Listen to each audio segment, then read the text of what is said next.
Tidy up your room, a guide to organizing your space. Hello, everyone. Today, we're going to explore a very common English phrase, tidy up your room. Whether you're learning English for school, work, or just for fun, understanding everyday phrases like this one can really help you sound more natural. So, let's jump right in and learn not just what this phrase means, but also how you can use it in your daily life.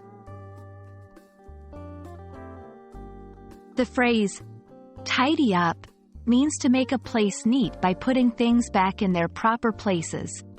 It's all about organizing and cleaning. When someone says, tidy up your room, they are asking you to clean and organize your room. This might involve a variety of tasks like picking up clothes off the floor, arranging books on a shelf, or making your bed. Tidying up can be broken down into a few key components. 1. Sorting. Decide what items you need and what you can give away or throw away.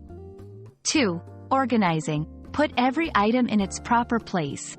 Books go on the shelf, clothes go in the drawer or closet, and toys go in the toy box.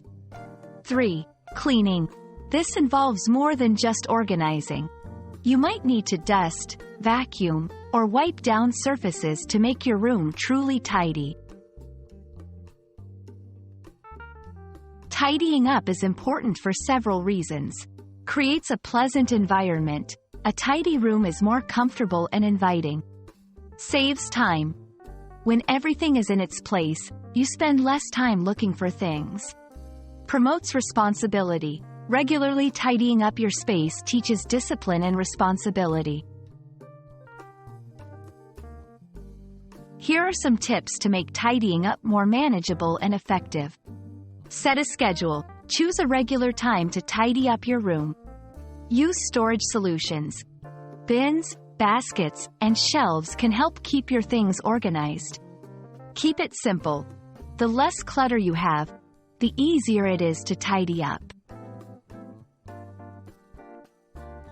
Tidy up your room is more than just a phrase.